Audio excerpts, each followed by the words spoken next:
Hi, everybody. Welcome back to the Bear and Brutal podcast. I'm Michelle, your host, and today we are diving into the world of entrepreneurship and unlocking your true potential. We will explore ways to discover who you are and find a path that just aligns with that identity. We'll touch on topics like the power of trauma and shaping your decisions, and insights into effective personal branding. We are joined with David Allen Tracy, who comes with a wealth of wisdom. He is a serial entrepreneur who is a living example of what it means to be successfully leaning into multiple interests and just turning your passions into purpose. So, thanks for joining us, David. Yes, my pleasure. Absolutely. Thank you for having me on. Of course. I was so happy when you reached out to me. I'll be honest. I was like, why the heck are you messaging me? Because David has quite the following. He's super established, and I was like, I don't know why you're talking to me. But just based off the first meeting we had, we clicked so well, and even in our meeting, I was like, I need to just start hitting record because this is quality conversation we're having right now. But yeah, I'm so glad you're on the show, and I'm so glad we got to connect. Absolutely. No, I'm so glad too. And I was really drawn to your podcast, especially just by the title in and of itself, being bare and brutal.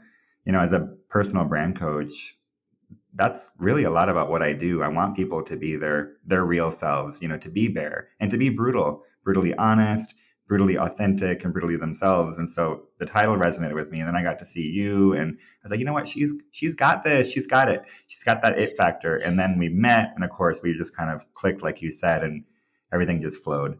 And so it was meant to be. Well, thank you so much for you're the guest, but you're over here complimenting me on my work. That's so great. I definitely struggle with just stepping into my confidence as a creator.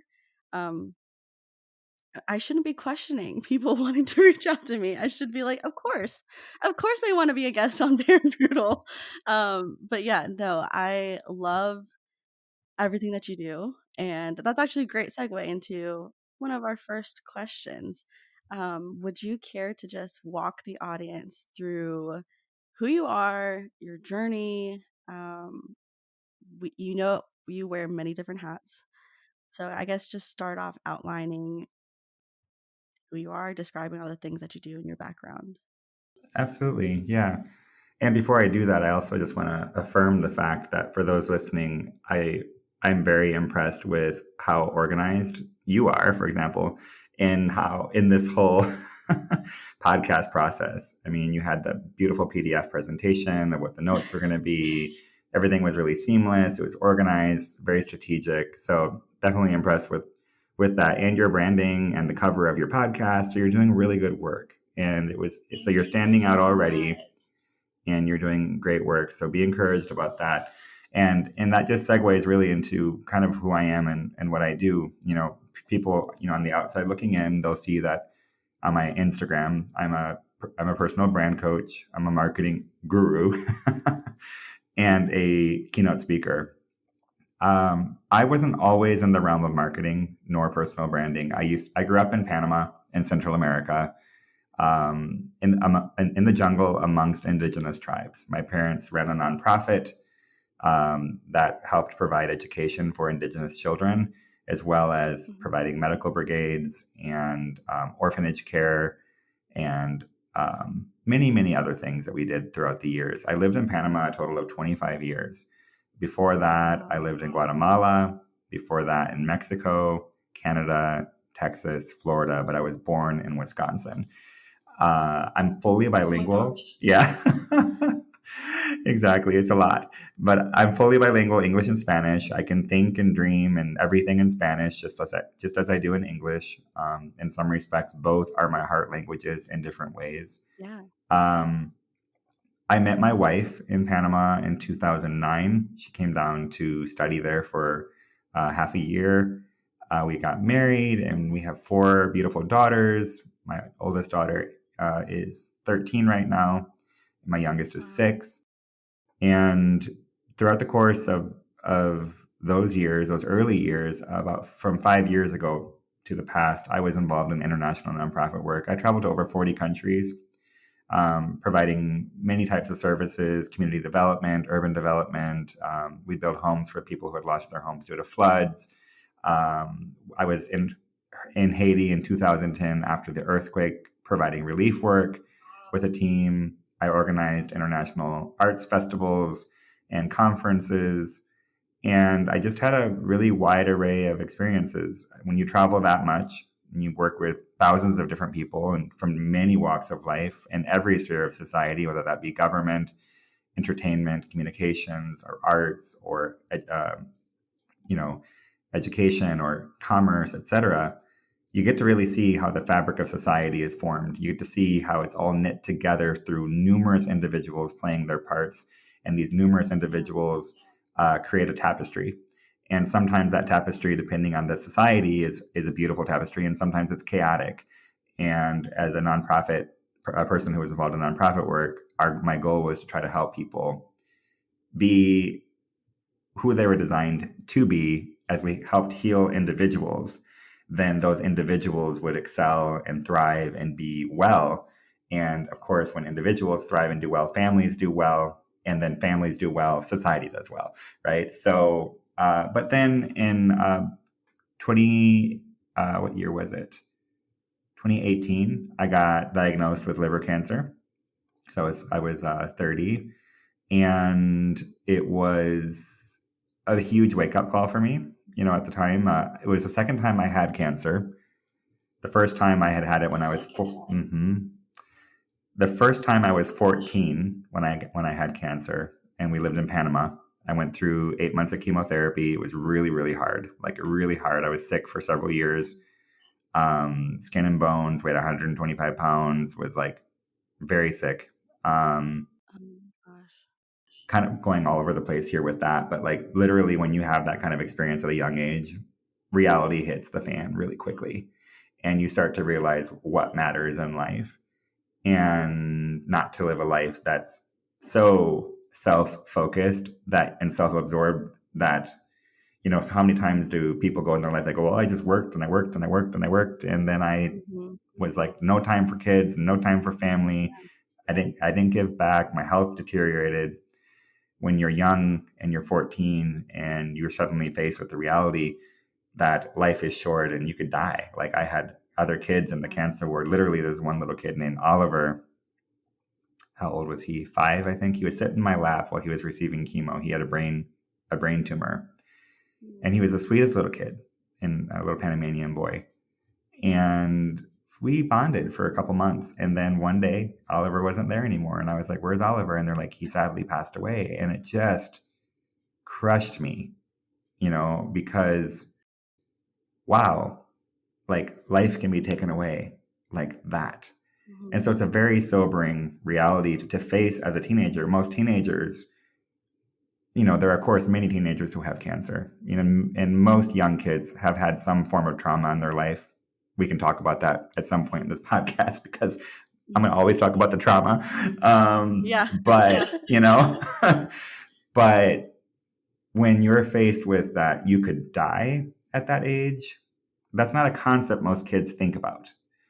No, it's And not. so that creates a different trajectory. And so people go, David, you're always doing all these different things, and you're like living life, and you started 5 businesses, and you know, blah, blah, blah, blah, blah. And it's because I want to live, I want the zest of life, the spice of life, and I want to suck the marrow out of life. I want to live life to the fullest in this Yeah. life. And that leads into the next, of course, however, and basically leaving behind a legacy that leaves impact for my children and their children's children, and for others as well. And so it was a natural transition for me. When I got diagnosed with cancer again, I was 30 years old. I remember being devastated, because now at that point it was very different.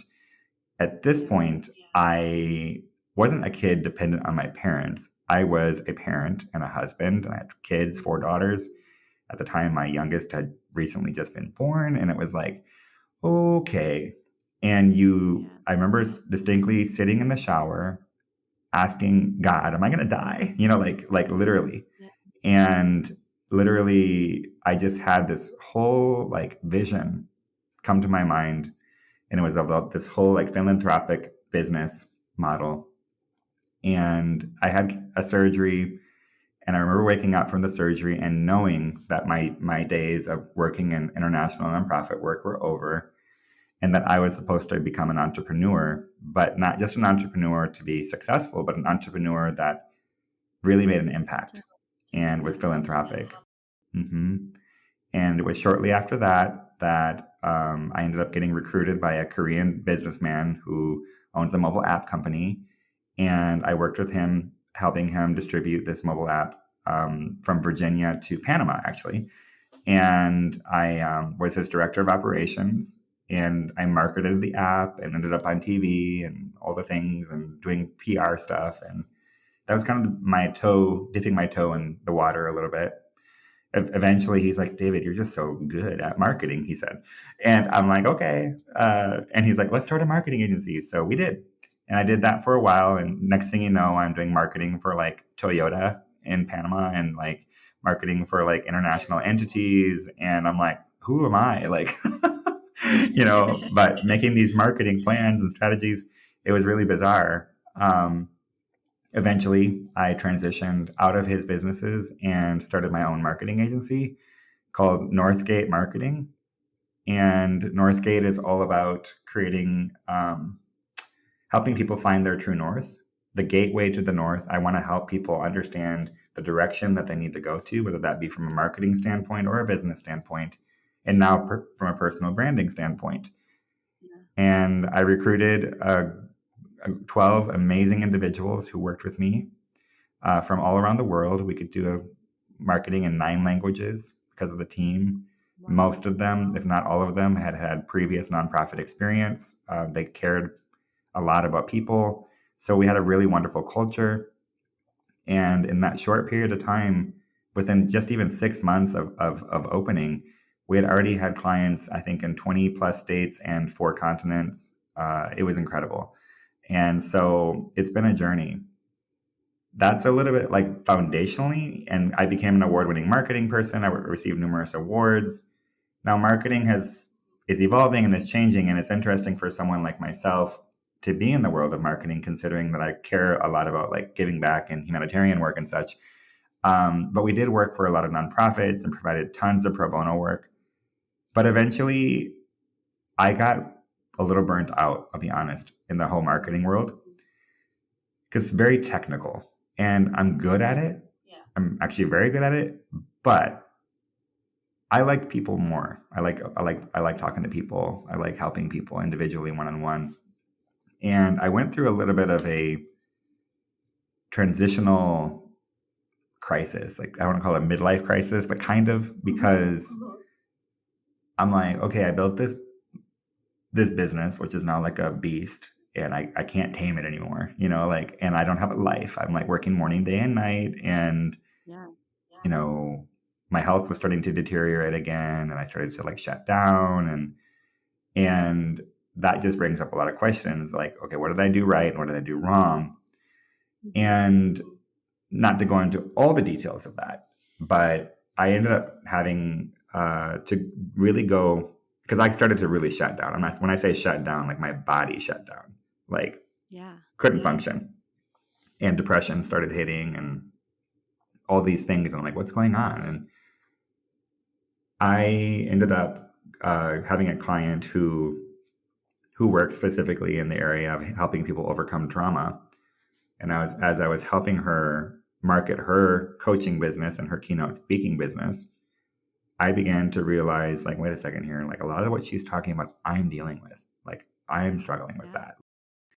And so next thing you know, she started to provide me with sessions, and I ended up working for her and helping her develop her coaching business and her theta healing business for a while. And that was really impactful for me, to the level to where I began to work on childhood traumas and things that I had in my life that were just devastating as a child that I hadn't Yeah. really wanted to touch on, Mhm. and this is the Bare and Brutal podcast. So, you know, Hey, you can bear it all. we bear it all.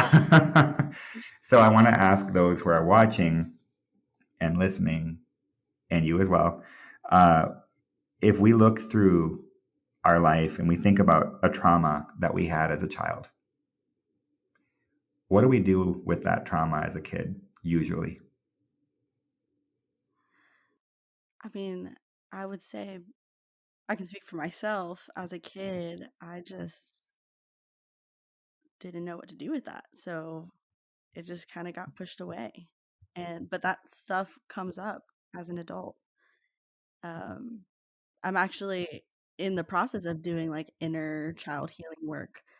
And my inner child comes up in relationships and how I make decisions, in how I show up when there's conflict, um, and how as a kid, I remember just, I would go in my room, just deal with it on my own and not really deal with it, but just cry myself to sleep at some points as a kid. And as an adult, I found that I was doing the same thing. If there was conflict or anything, what did I want to do? I wanted to literally run away, go in my room by myself, and just sit there and deal with the mess and not communicate or anything, because that wasn't something that was taught to me. That's not how I handled conflict as a kid, and that's how I ended up handling conflict as an adult. I didn't handle it. So, Well, exactly what you did is what I did as well. And actually, most people do. Um, mm, when we are children, especially if we don't have maybe a close relationship with our parents to where we feel like we can tell them what happened, sometimes it's the parents themselves who are the cause of it. So, you know, yeah. other times it's not, but we don't have a relationship with the parents. So we can't, not to that level to where we feel like we can be that vulnerable. And so as a kid, especially if it happens between the ages of, say, 4 and 7, especially 4 and 8, those are years in which our brain is like a sponge. It absorbs everything that happens and it assimilates, and it doesn't quite know what is real and what is true and what is just not real. Okay. And so it's called, in that state of mind, we're in the theta brainwave state, because there's different brainwaves that we have as human beings, Mhm. Beta, gamma, theta, etc. The theta brainwave is the state of deep creativity and deep meditation. It's kind of like a bliss, euphoric state where, as grown-ups, we'll experience this as we wake up from sleep. We're Mhm. aware that we're waking up, but we're also kind of asleep, and we can kind of drift between dream and reality, And Yeah. I'm sure we've all experienced that. We also have that a little bit as we fall asleep. We can also have it in moments like yesterday. I was sitting out over the lake and I was on a rock and I was looking out at the water and I was just thinking deeply, and it was really beautiful.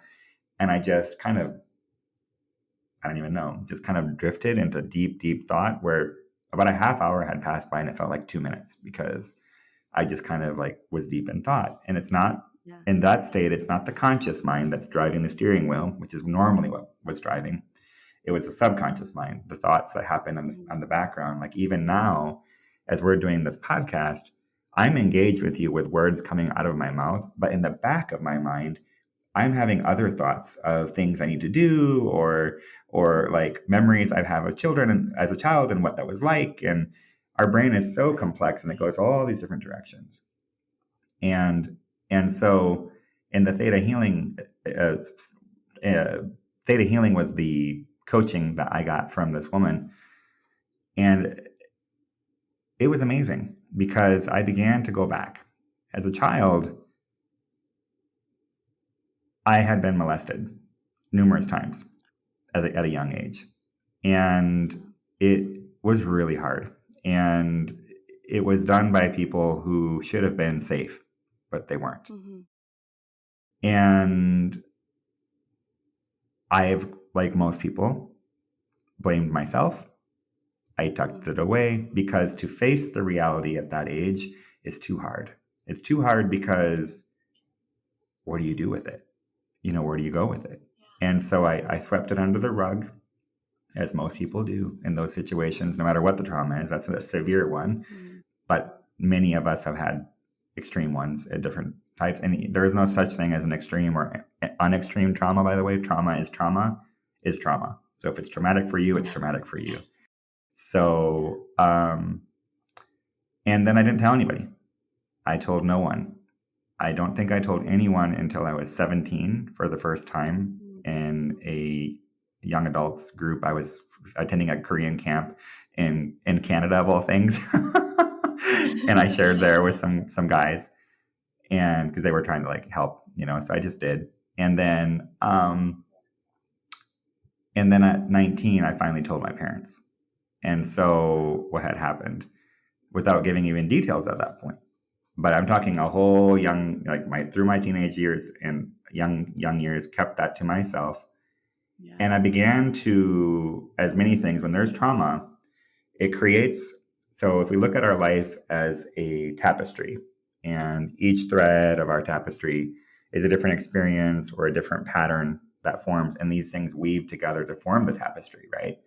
And if you have something traumatic that happens, it disrupts the pattern and it begins to integrate into your life in a way, it feels normal for us to have it there because it's kind of always been there. And we get used to it being there. And that's why you say, Michelle, that it comes out in your relationship sometimes or in your adult life. It comes out that way for everybody. And so trauma does that because trauma is an energy. Trauma, it is so unbearable for us to carry unless we release it.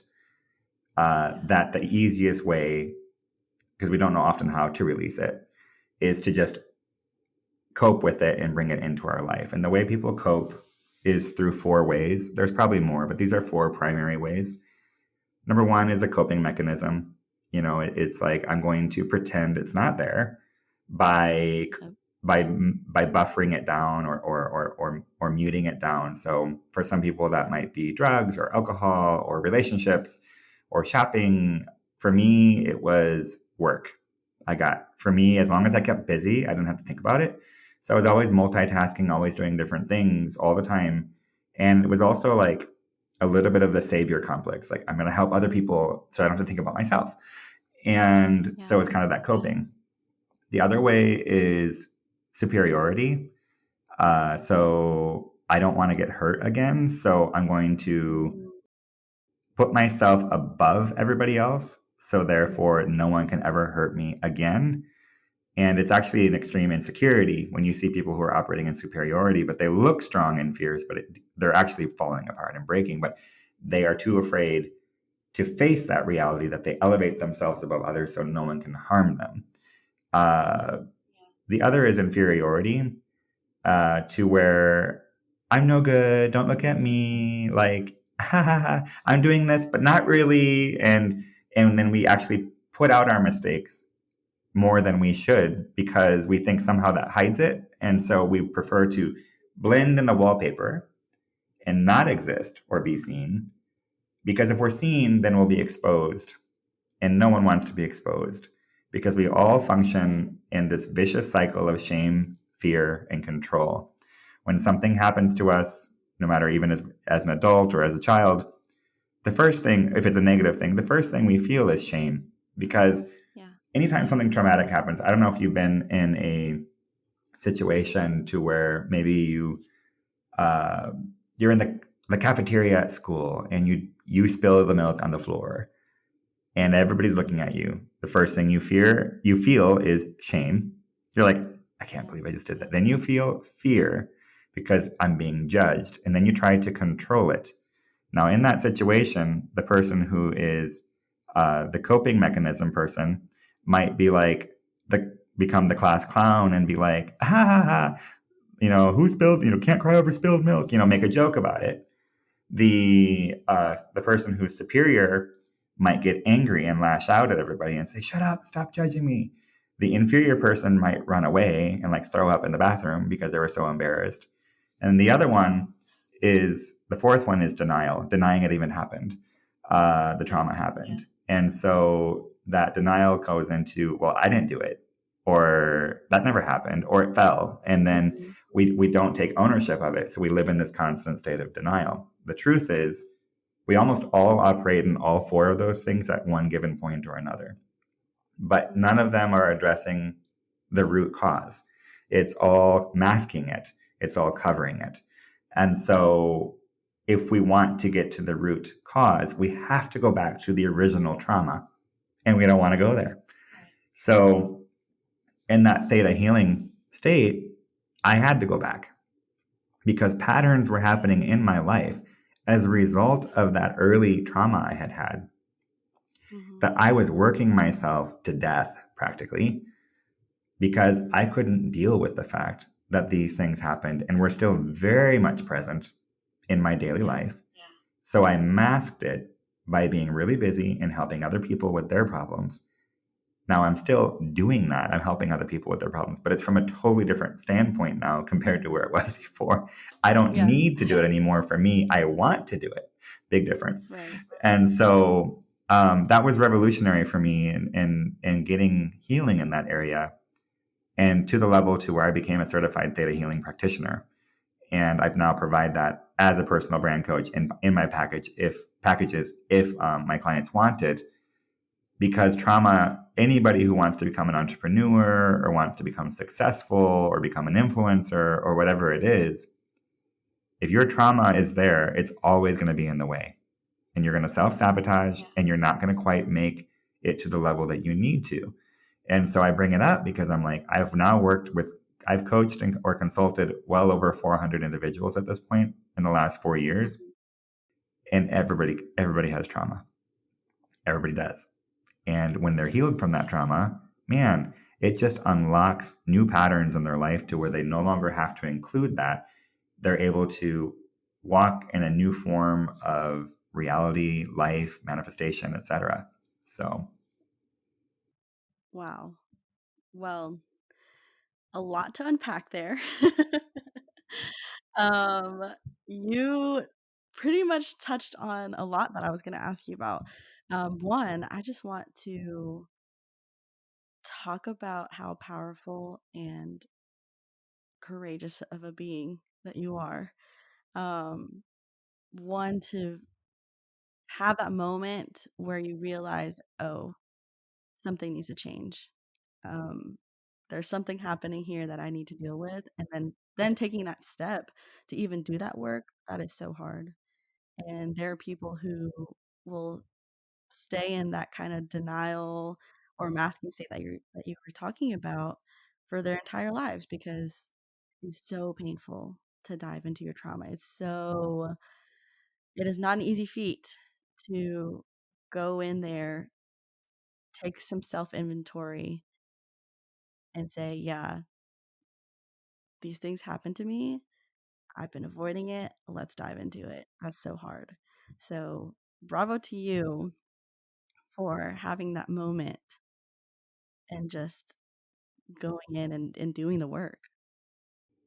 Well, it's not just a moment. I'm still doing it, to be honest. And I think we all do. We live in a society, unfortunately, where it's a buffet society, and we have way too many coping mechanisms within easy grasp. Social media is case in point, one of them. Entertainment and media, food, Amazon, shopping, anything we want, we can now have it so quickly. We're afraid of the silence of of being by ourselves, because if I'm by myself and I have to think about what actually happened, it's too painful. So we keep it buffered by being distracted. But the truth is that every day, little micro traumas happen. We might not want to call it that, but every day little things happen. Little tiffs with our loved ones, or at work, or even with our parents, or within ourselves, or a friend. And we constantly need to keep things in check all the time and go introspective and process. How many times do people actually process their days anymore? what happened, what was positive, what was negative, what did I feel, what did I do that? We don't. We Yeah. go, we go, we go. We oftentimes wake up. The first thing we do when we wake up is look at our phones. We see what Yep. kind of clicks we got and engagement we got in our social media. Then we look at our emails, and then we kind of quickly eat breakfast, maybe grab a Starbucks on the go. We do our work, we go home, Yeah. we quickly have supper, we watch TV, we fall asleep looking at our phones, and that's our day. And that's not the way the human condition was meant to be. We were meant to be human beings living in nature, frankly, outdoors, taking walks in gardens and amongst trees and in the prairies and the meadows or the beach, and soaking in our reality and being in the moment, loving our relationships without distraction, even and and really getting time alone with yourself, with God, depending on what people believe. It's just we we need time, but we don't take time. Yeah. And and so healing trauma is not a one-time thing. It's an ongoing No, it's thing. not. It's a daily thing. It's a lifestyle. And people, healthy people, help heal people, and hurt people hurt people. Mm. And Yeah. so society, if you look around right now, there's a lot of anger in a lot of categories, a lot of anger. There's a lot of hurt in society, whether we look at it politically, culturally, racially, in any component. And Yeah. how do we heal trauma in society? How do we help individuals truly love their neighbor? Mm-hmm. They have to love themselves first. And how many of us don't love ourselves? None. It's hard. Um, yeah, you said it. Like hurt people hurt people. And you talked about how there's a lot of anger, and it actually made me think of my own work in therapy. I remember my therapist pulling out an emotions wheel, and on that wheel, it has literally a list of just different emotions: sadness, um, embarrassment, shame, whatever it is. And a lot of the times, frustration, annoyance, it all has some kind of base into another feeling, right? And so for me, I felt so much resentment, so much anger towards um, people who did things to me as a child, or where I felt slighted, or you know, I I also have my fair share of trauma, like we all do, and at that time, I just held it all in, and she made me realize that anger was how I tried to keep those emotions, or like the hard trauma, at bay. Like I functioned through anger as a coping mechanism, as to protect myself. But underneath the anger, it wasn't really the base feeling was not anger. It was um, sadness, really. I think. Fear, And just probably that fear. inner child, like you're talking about. Fear, sadness, and when you don't deal with those underlying feelings, then you're just going to keep functioning as an angry person, at least for me. So, yeah. It's true. It's true. And, you talk about anger, and oh, trust me, I know anger. I know that emotion very deeply. The way anger works is in different forms, but if I can describe it this way, is a trauma happens, conflict, bullying, you name it, okay, whatever it is, a harsh word from a parent. And at first, when it first happens to a child, as an example, let's just say one day you're minding your own business and you're doing your thing, and mom and dad got in a fight, and all of a sudden mom randomly just yells at you because she's stressed and she's not monitoring her emotions in that moment. So she just goes, bah. And you're just like, at first as a child, you're like, why is mom, who's the nurturer, yelling at me, and I didn't do anything wrong. And then as a kid, we assimilate and we go, maybe it's something I did something wrong, and we begin to process, and we get this anxiety, right? But the anxiety is overwhelming. So, like we all know, we then go, I need to cope, and we bury it under we sweep it under the rug, we bury it away. And what happens to anything that remains stagnant over time is it begins to become putrid. It festers, it gets gross, right? And it needs to be released. But if it's not released, what happens is that all that icky pain turns from pain to a burden now you're having to carry.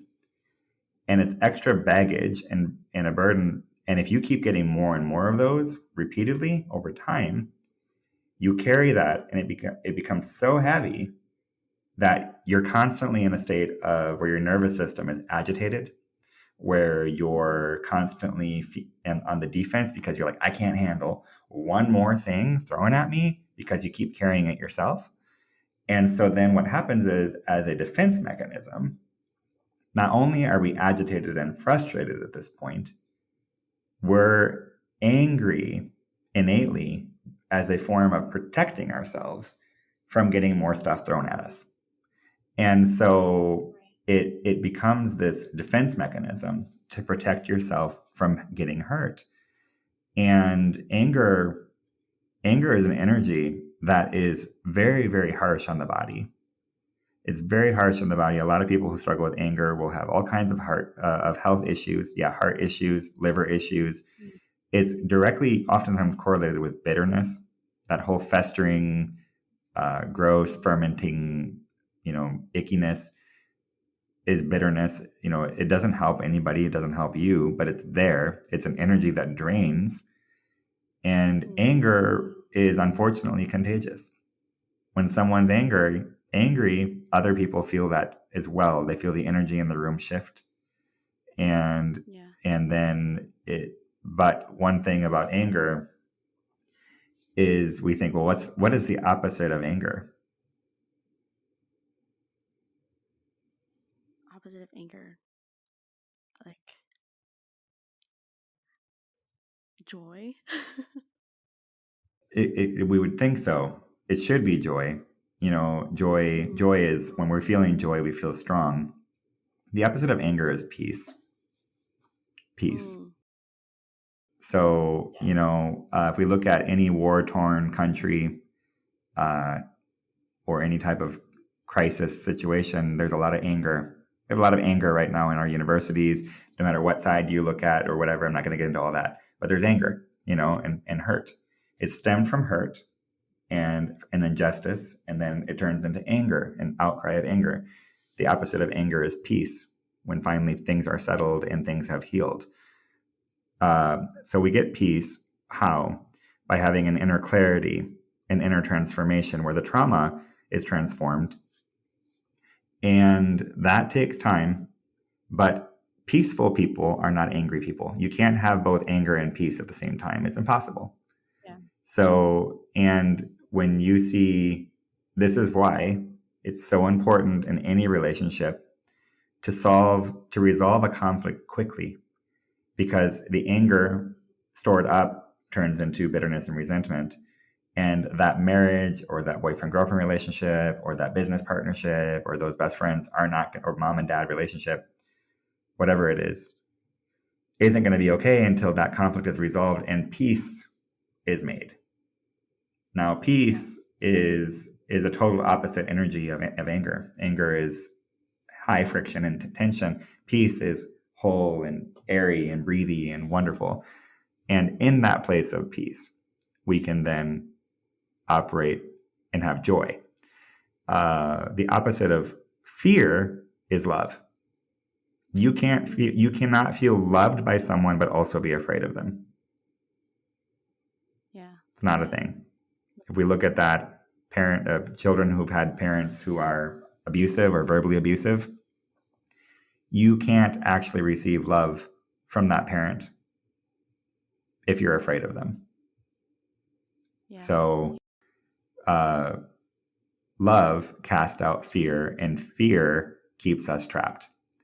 And so, how many of us make decisions in life based on fear and what's going to happen? Fear of being rejected, fear of being yelled at, fear of being an outcast, fear of being inadequate, fear of being harmed. We make decisions about it, and fear is a trap. It keeps us trapped and locked away to where we are not able to love others nor receive love because that fear becomes our prison that we live in. Yeah. And we get so comfortable and so used to that prison, as dreary and dark as it is, it becomes a refuge of sorts to where we're very comfortable in fear. And that's not a good place to be because fear drains us. Fear is awful. It's awful. And when you're afraid, you can't sleep, you can't have relationships, you can't function, and give it time, and it'll start manifesting in your body as well. Perfect love cast out fear. So we need to find healing so that we can rid ourselves of shame and fear and control and the anger, receive peace and joy. And so as a personal brand coach, I help individuals really hone in on discovering themselves, who they are, their essence, their personality, their gift sets, their strengths, their weaknesses. I help them assess where they're going to be, where they want to be in 5 years, 10 years, their business, develop their business plans, develop their marketing plans, help them with their personal image and their elevator pitches. And they're helping them hone in on many, many things that are PR tactics and media tactics. But that's all fine and dandy.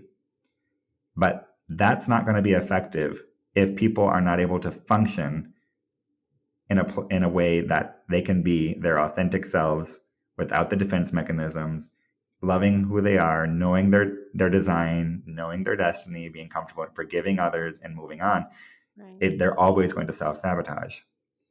And unfortunately, we end up with politicians and world leaders and celebrities and influencers who have a lot of trauma. And the consequence of that trauma, unfortunately, affects millions of others around them. The more authority you carry, the more responsibility you carry, the more people are going to be hurt. So it's so important so I'm a weird combo. I'm a weird person that delves this marketing, personal branding with this theta healing and inner healing work. Yeah. But I found it works. Yeah, it does work. I think, when I was doing my homework on you, I had a whole almost 2 pages of notes because I was like, "Oh my gosh, David does so much." And hearing you talk about this, I think that your certified theta healing practitioner, it goes hand in hand with your personal branding because if your clients or whoever can't deal with their trauma and process through those really tough things that they may have experienced, how are they even going to begin to identify who they are and who they want to show up to be?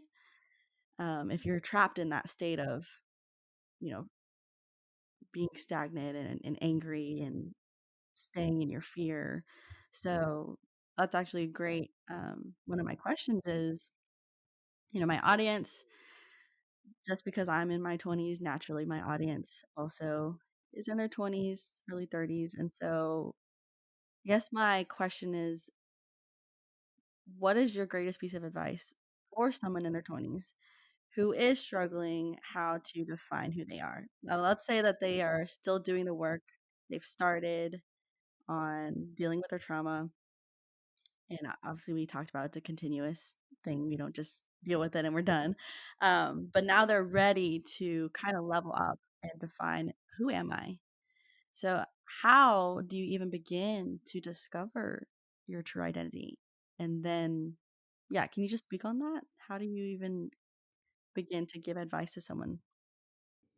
Yeah. So whenever that question comes up, and I have a tagline on my website. If you go to my website, you'll see the first page says, "So you want the world to know who you are, but do you even know who you are?"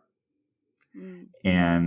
And so if we want I mean, I think most people want to be successful.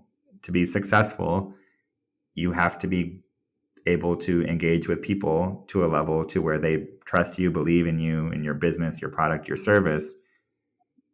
And people nowadays, and I mean more and more the level of people aren't going to go to some corporate. People don't want a corporate experience as much. They want a personal, one-on-one connection with someone. And whether you're the owner of the business or you're a sales rep, doesn't matter. They still want a human connection. People are starving for it. COVID, in the year 2020, we saw how much people were starving for connection.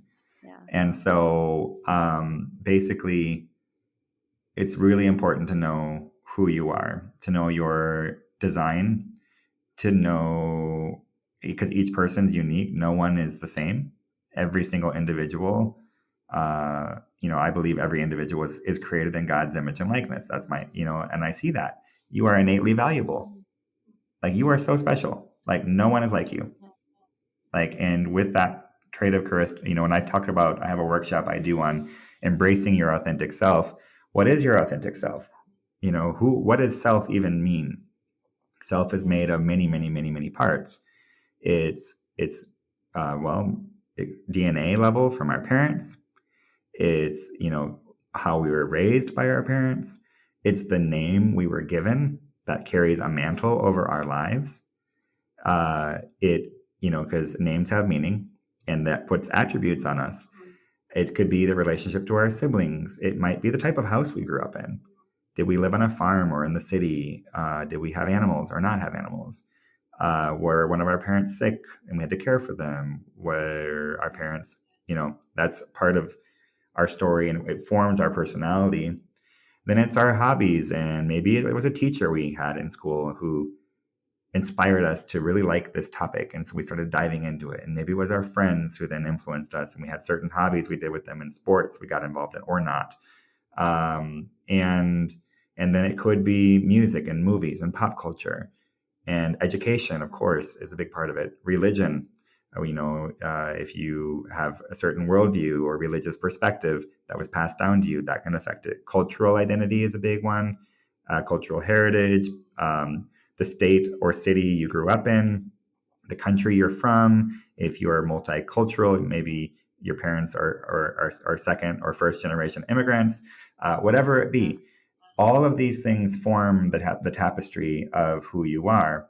And then within that, these things hone in on our interest and desires for a career, to therefore we think, I want to do this, but we don't often understand, why did that happen? Why is it that I wanted to do X, Y, Z as a career?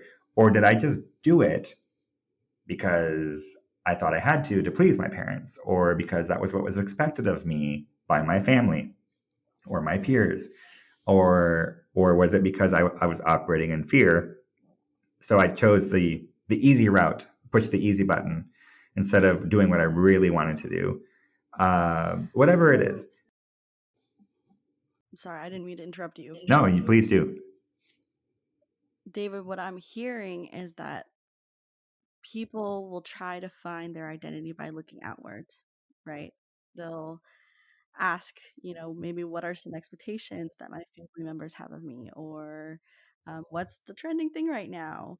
But what I'm hearing from you is that the trick to finding what self is and your identity is looking inwards instead of outwards. It's looking in. Well, I would say it is looking inwards. It's looking outwards, because we do have to understand, because we don't want to deny who we are. We can't deny our childhood existence. I was molested as a child. That happened. Yeah. I was raised in Panama amongst indigenous tribes. That directly forms a part of who I am. Even right now, I'm wearing a necklace from the indigenous village I grew up in amongst. So like, it's part of who I am. And yet we can't deny it. I mean, how many people of us want to deny our childhood existence because maybe we had a bad experience and we don't want to, but there are gifts and there are curses in all things in life, where there's good and there's bad. It's never only good. It's never only bad in society, because we live in a freaking messed up world. We just do. And there's good things and there's bad things, and good stuff happens and bad stuff happens. We need to be able to really, yes, look inward, and know ourselves, we also have to understand what were the gifts that were given to me because of my upbringing. For me, having cancer at age 14, as much as that should seem like a curse, was actually a blessing, because as hard as it was, it formed me and matured me in so many ways that made me who I am today. So every trauma can be turned to a transformation. So yes, it is going inward, but it's also going outward. I also, and I don't say this kind of stuff very often because I know everybody has different perspectives and views, but I also go upward.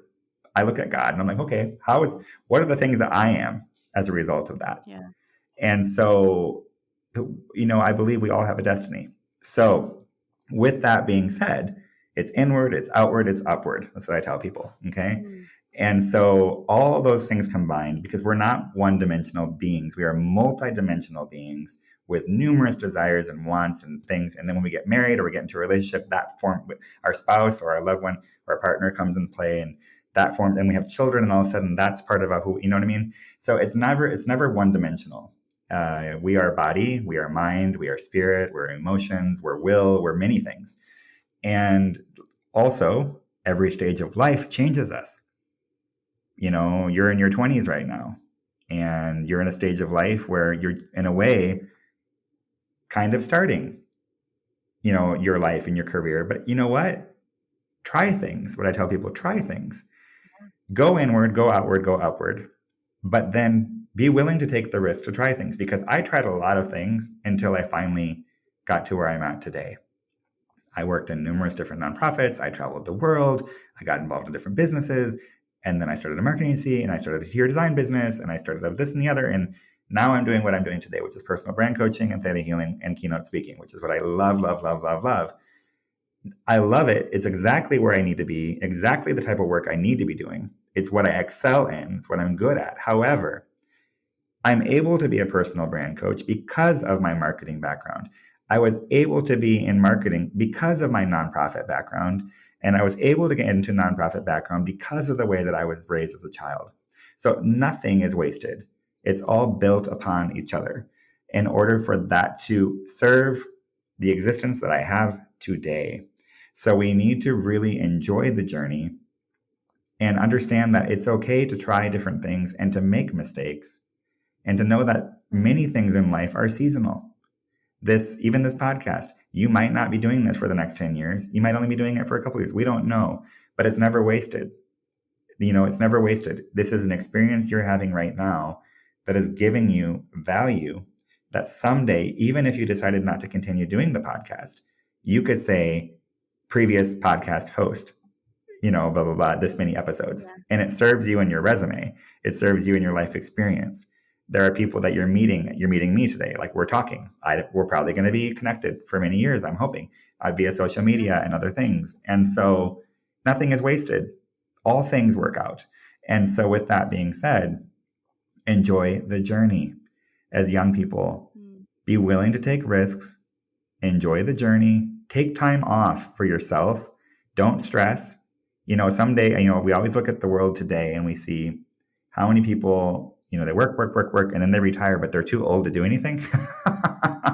So go backpacking in Europe and go volunteer at a nonprofit internationally. Do some relief work. Take a road trip with your friends. Take 6 months living abroad. Learn another language.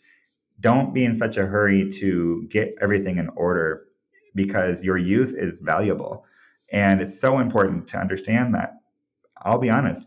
I went to school when I went to university, I went to study culinary arts. So I'm a certified chef. That's a cool part of what I did. I'm not in the food industry. Yeah, I was like, I'm that's in marketing. complete left field. But at the time, I thought I wanted to be a chef. And so I went to school for it. Now, today, I'm not sure I would have done that anymore. Now, was it a waste of my time? Not necessarily, because going to that and doing that was very fulfilling at the time. I learned a ton, and I started a YouTube show about food, and I did catering for a bit, and I did events and things. But but where it's worked for me is now I do interior design and marketing for a lot of restaurants, and because I understand the food industry, it served me, right? But with that being said, I always tell people, we're always such in a hurry to go to college right away. university right after graduating from high school. I mean, you just graduated from high school. Like, are you ready to decide what you want to do for the rest of your life? Probably not. Exactly. Very few people are. And so, are you going to discover that by attending all these different classes? And no, you need to discover this how. Go That's volunteer. amazing. This is what I tell people. Go volunteer for 5 or 6 months in a foreign country, in an impoverished nation, and you will start to know what really matters. You'll learn yourself. You'll experience other people, other cultures, other languages. You'll see what really matters. You'll go home with a totally different perspective. And so we often, if I could give any advice to young people, is stop being in such a hurry to get your career in place and enjoy the journey a little bit. And then also, secondly, when you do start your career, understand that it's ever evolving. It's going to always evolve simply by the nature of life evolves. Marketing, as a prime example, is evolving. When AI technology came in, it changed marketing. In 2.5, 3 years, we're going to have quantum computers. When that pairs up with AI technology, it's going to change everything. So many careers are going to change anyway. Now, I'm not saying that you shouldn't go to school and you shouldn't get a job right away, and you probably have bills to pay and you want to help your family or whatever it is. I get your circumstance, but enjoy your life. Go introspective, go extrospective, and go uprospective is what I tell people. Not a word. But if we do those 3 things, know yourself, know others, know God, love yourself, love others, get to know that God loves you, frankly, and you're going to be great. You're going to be great. Yeah.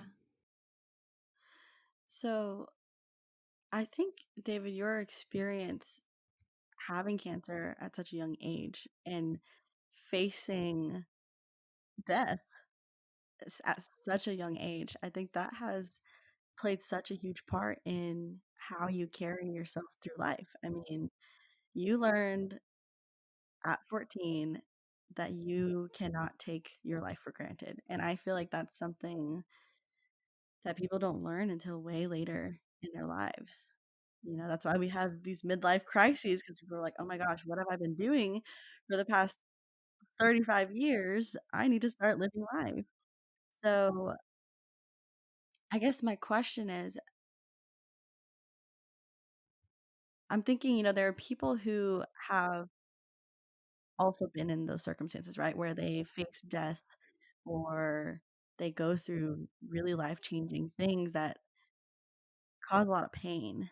So you can go one of 2 ways, right? You can turn that pain into purpose, which is, I think, is something you have completely done in your life. But then there's also other people who take that pain and they just harbor it and they become bitter, or they become almost kind of like a martyr. They're like, yeah, why me? I went through something tough, and you did. Like, I want to validate that, but what's your advice for someone who wants to turn their pain into purpose, but is so stuck in that pain, kind of like stuck in being the victim of their pain? Yeah. No, it's a really good question. So one thing I'll put into perspective is that if you live to be 95, you will live 34,675 days. Okay. That's not that many days when we consider it. Okay. So I just turned 38. I've lived 13,870 days already. Okay. Life is short. Each day goes by, come and goes. And that's if you live to be 95. We don't know where we're going to die. Yeah. So would you rather, you have no guarantee of your life. You have no idea how long you're going to live. Some people, like Oliver, died when he's 5. Yeah. Some people live to be 103. We have no guarantee. So with that being said, do you really want to carry wounds and trauma and pain and agony with you the rest of your life? If I can tell anyone listening to focus on anything, get the help you need today. Prioritize getting healing. Now, I have my own perspectives on healing, as I've shared many of these things here. There's different modalities, there's different ways. But ultimately, you need to get the healing that you need. How many people carry this with them their whole life? I used to work as a teenager, I worked at nursing homes, cleaning beds and changing sheets and things. And there were some very kind, sweet old men and women, and there were some very angry, cantankerous, embittered old people. And you're like, wow, this person like literally, like they're dying angry.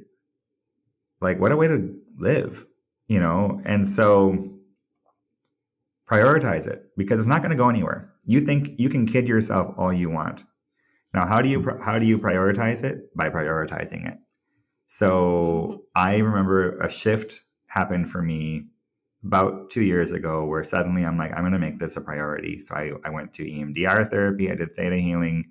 I did different other modalities. I probably was seeing at any given point 3 to 4 different people from different perspectives, and everybody was helping me with different facets. And it just needed to be a priority.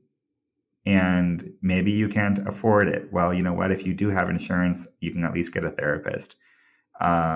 Maybe you can't afford it. Well, then go, you can't find a coach to do this, or you can't afford theta healing sessions. Okay, no problem. There are plenty of nonprofits and entities, or even, there's so many resources out there where you don't have to pay a penny to get help. There's also people in our lives who are safe people. They're friends of ours. They might not be equipped maybe to help us, but sometimes just talking about it and letting it out is enough to start with. And so come up to a friend or a loved one and say, I just want to talk to you about something that happened to me. I've never shared this before. And is it okay if I share this with you? And remember that our trauma is like pearls. Okay. They're precious. It's not these is as difficult as they are. Trauma is like sand inside the oyster that agitates and irritates, and the oyster begins to cover it up with layers and layers and layers until it becomes this precious, priceless pearl. That's what your trauma is. So be careful who you share your pearls with, because not everybody can handle it, and everybody's worthy of it. But it's important to let it out. That's one advice. And I guess the other thing is, as much as we are to focus on it for a season, we also need to then when we start to release it, we need to walk in that new reality of releasing it. And that's a daily mindset thing, to where we're no longer making decisions based on trauma, but we're operating in a way that we're no longer subjective to it, but we're looking at it from the objective standpoint. So you're not you're not in the war movie getting the bullets everywhere. You're watching the war movie. It's a totally different perspective. You're no longer subjugated to these realities. So it's a beautiful thing when you can walk above that in a very awakened state, to where you go, I see that pattern now, and I'm not playing that game anymore. And it's not a fear thing. It's just you're no longer playing that game, if that makes sense. Yeah. No, it does. That's powerful. One, all these analogies you're using are bringing my former English teacher heart so much joy. I love the analogies you're using.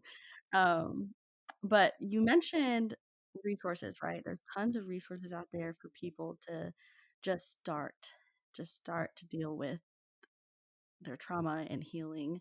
And I would like to say that you are actually a great resource for people too.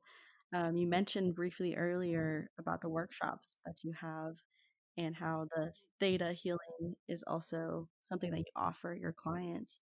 Can you speak about that and what someone can gain from working with you? Absolutely. Yeah. If you're interested in working with me, go to davidallentracy.com. And there's a tab there called Theta Healing. You can book an initial consultation with me for 30 minutes at no cost whatsoever. It's completely free. That will kind of allow me to understand and know you better and see if we're a good fit. And I'll share my rates accordingly. I do theta healing sessions remotely or in person. I live in Florida right now. So, if you're in Florida and in the central Florida area, we can meet in person. Otherwise, most of my clients do it virtual, which is great as Mhm. well.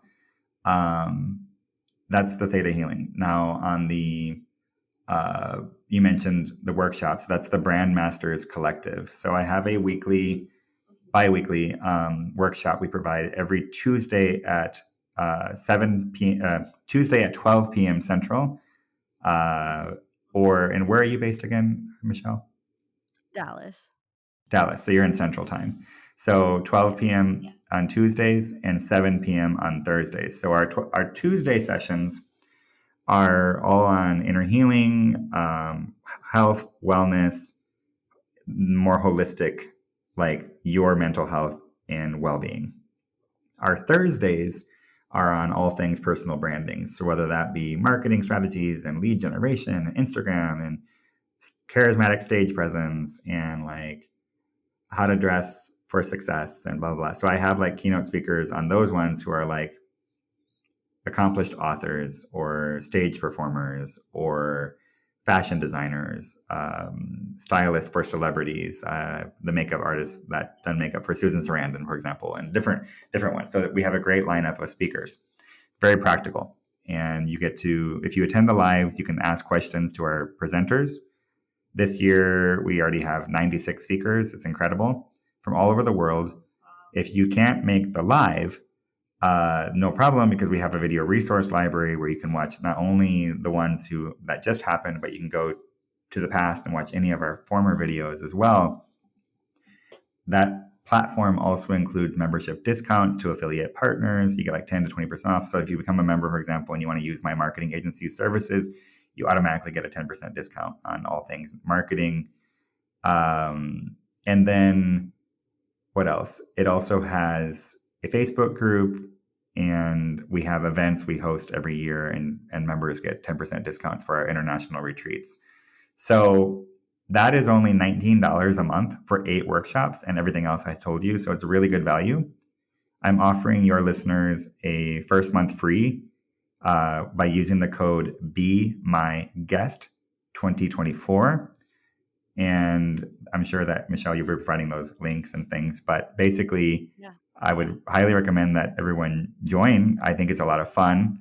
We have conversations, a lot of like what we had today on our Tuesdays, but it's coming from experts in numerous modalities of healing. So it's a great touch point each week. So whether it's breath work or how to restore your nervous system or embracing your authentic self or more in depth on maybe nutrition, it's just, there's different things we'll touch on Tuesdays. Yeah. So highly recommend it. And yeah, would love to hear from you guys. Awesome. Well, so cool. Thank you, one, for being so generous and offering listeners a first free month. That's great. Just the fact that you've created access to a community of successful leaders. I think one thing that I am really stepping into right now in my life is um, taking advantage of mentorship, because there are people out there like you who are successful entrepreneurs. And I've noticed that these successful people, they are so willing to be mentors to people. They're so willing to give advice and give their wisdom. And just being open to those opportunities and connecting with those people is the other part, right? Like they can be there and be willing to give you those things, but on the other end, like I have to be okay with asking and being like, "Hey, can you be my mentor? Can you, are you open to getting some time out of your day to speak about these things?" Um, but that's great that the Brand Masters Collective is just kind of like a one-stop shop almost for people to come in and ask those questions to those really successful people and get resources like that. That's amazing. It's a great resource. It just is. And I'm meeting all these incredible people every week, and many of them becoming friends. It's just phenomenal. And I mean, to have this kind of access for only $19 is like really, really incredible. You can go to Starbucks twice for that, or you can have 8 workshops. So it's a really good, really good value. Yeah. So, and like I said too, I'm also a keynote speaker. So I travel and I speak and I do conferences. I'll do workshops if you want workshops on Mhm. I talk on many, many topics, as you can tell, but, you know, if anyone listening wants to have me come present at their event, I would love to talk, and be your keynote speaker. So Yeah. So this is kind of one of the last things I wanted to touch on before we wrap up here, but it is so evident, David, that you are a man of many passions and many interests. And I think that's so great and inspiring because as a society, it's kind of ingrained in us and almost a pressure to decide exactly the one thing that is you and what you want to do for the rest of your life. I mean, like you said earlier, you get out of high school and they're like, hey, what are you going to do for your career? And you're like, what? I don't even know what I want for breakfast. How am I supposed to decide the one thing that's going to be my thing for the next 20 plus years? So for you, though, you lived through example of being a person who explores your many different interests and your many different passions. And I'd love it if you could just expand on how you got into I guess, a comfortable space where you allowed yourself to explore those different avenues. Because I think, I mean, I can speak for myself. I think it is daunting to go and jump from a passion to another passion because people see that and they're like, oh, you're like a flight risk. Like, you can't make up your mind. But no, it's just, it's okay for us to have multiple interests. It's actually unrealistic for us not to have multiple interests. So, can you speak on that? How did you navigate kind of managing people's expectations and tapping into your love of all these different things? yeah, absolutely. I think for me, the reality is like, okay, the way I think about it is that I don't want to do a career because I have to. I want my career to be my hobby or my hobbies. Yeah. So I naturally have a passion for all things related to branding. So, of course, I own a marketing agency. And what is branding? It's identity, it's brand identity for a business. Yeah. And that incorporates design elements and narratives and storytelling and all the things. Then I also own an interior design company. What is interior design ultimately? It's branding for a space. It's it's color, it's design, it's live in, it's about storytelling, it's a narrative for the people who live in that space or work in the space if it's commercial. In the personal branding space, it's branding for individuals, for people. It's the design of the individual, the identity of the individual. I'm actually kind of doing the same thing in three categories. I also am a part owner of a travel agency. And what are we doing in that? We're branding experiences for people. And so it's kind of all the same thing in my mind. Now, the other thing is that I'm looking to create a symbiotic ecosystem. When we look at a healthy ecosystem in nature, we'll see how the tree provides shade and fruits for like the monkeys. The monkeys eat the fruits, but then the fruits fall to the ground.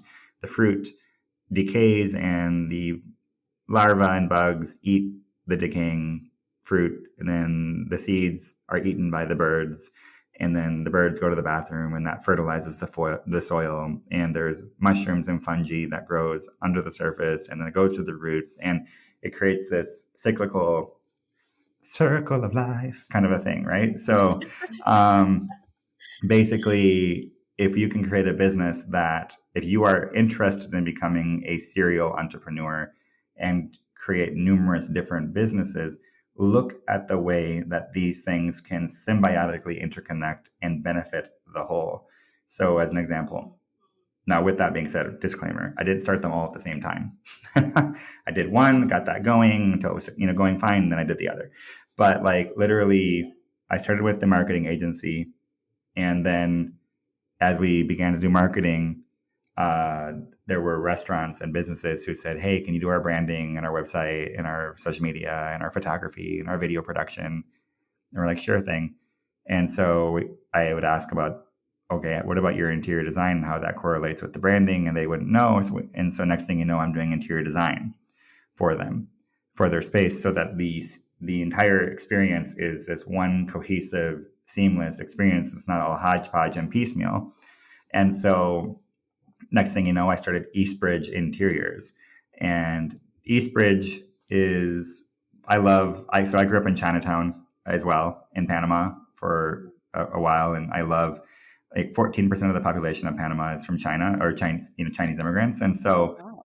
yeah, it's massively huge Chinese influence. So I love myself some like dim sum and some dumplings and some, like, duck and stir, yeah, all the things, right? And Okay, so, David, coming in you with the know, culture. right? I love food. So basically, and you need to check out my YouTube show, Midnight Food Coma. You'll love it. Midnight Food Coma. It's all Asian food. It's super fun and out there. But basically, that East Bridge is the bridge that bridges East meets West aesthetics. So it's the idea of the Eastern mindset for aesthetics with Western structural components. So I have this whole biophilic element to it, and I almost always have an Asian bent to my interior design. Don't have to only, I can do different styles, but that's my general taste, and very eclectic. Then the personal brand coaching, I mean, it kind of went without saying that it would happen, because as I was meeting these individuals, I realized that they needed coaching as individuals too.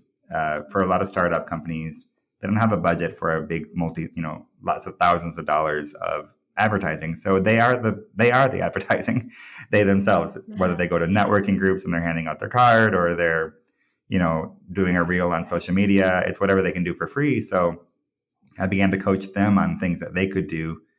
And my background too, I didn't mention this, but I had worked with a 5-time Grammy award-winning singer from Latin America, in my young adult years, and that gave me tons of experience at huge, massive concerts and events and book signings, and shaking hands, et cetera, et cetera. I organized fashion runway shows as well, and different things. And so within the personal branding space, you'll notice on my website that in addition to personal branding and marketing and PR and media and the theta healing, I also do personal styling for people, which is such a random thing. But with my background in design, whether that be branding design, interior design, marketing, uh, well, what is the design part for an individual? One of the biggest and easiest ways to do that is their personal style. How do you dress? Mm. What makes you stand out in the crowd? So I will literally help, like, my keynote speaker clients, as an example, decide what to wear on stage. So we'll look at, like, the background and the setting and the event and the colors of the event and what's going to make them stand out. And across the board, when I do these kind of things, my clients get the most tags, the most mentions, the most photos, the most videos, the most selfies, and they look really great on stage, and it's practical for the type of event, and they don't, like, blend into the wallpaper. They stand out, and they're memorable, Yeah. because that's the number one rule of personal branding. Well, number one is being authentic. Number two is being memorable. But literally, Mhm. so yeah, in my mind, when I tell people, when it comes to doing numerous things, try to do your hobbies. Start with one thing, get that thing going. Make sure the next thing you do works seamlessly with the other things, so that it doesn't disrupt, but it plays tag with it. And so you're running a marathon with all 3 or 4 or 5, whatever businesses you're going to do. Understand that for me, doing these businesses, it's been about a 5.5 year process, that I have these 3 or 4 businesses. It didn't happen overnight. So Right. No, that's definitely great advice, and also really important to highlight that it didn't happen overnight, because I think we live in a world where we just want instant gratification. And I mean, we get everything at our fingertips, entertainment and everything. And so we expect success to almost be something that's instantaneous, and that's just not realistic. I mean, you had to work, like you said, really hard in order to get this whole cohesive um, atmosphere for your career and what you do. So And I'm still working hard. yeah, thank you so much. Yeah, you are. You are. We woke up early for this, so thank you. Thank you. Thank you. Well, this was great, David. I'm gonna wrap up the episode. So please share with us your thoughts. How do you define who you are as an individual? If you've struggled with your identity, how did you go about determining who you want to be? And if you're still struggling while listening to this, I hope that this episode was helpful. And if you try out any of the tools and methods that we discussed here today with David, um, we'd love to know how it turns out for you. And David, thank you so much for being a guest on the show. I knew when we first met that this was going to be an enriching conversation, and we did exactly that today. So, before we go, do you have any last parting words for the audience? For the audience, hey, don't be shy. I'm available on my Instagram, David Allen Tracy. Reach out to me. I'm very responsive. My email, david@davidallentracy.com. My website, davidallentracy.com. So it's so easy, everyone. Just know my name. Yeah. So reach out. I'd love to hear from you. And, I will be definitely sharing this podcast on all my platforms, email marketing, and all the things. Michelle, I'm hugely privileged, and it's such a pleasure that you had me on your podcast. So thank you so much. And you're doing great work. Oh, thank you. Well, David's socials and his links and all that will be in the show notes. Make sure to head over there and give him a follow. He's great, as you can tell. And remember to take advantage of the first month of free access to David's Brand Masters Collective group with the code Be My Guest 2024. And of course, I'll also put that in the show notes for y'all too. Well, this was great. Thank you so much, everyone, for listening. And as always, I will talk to you soon. Bye.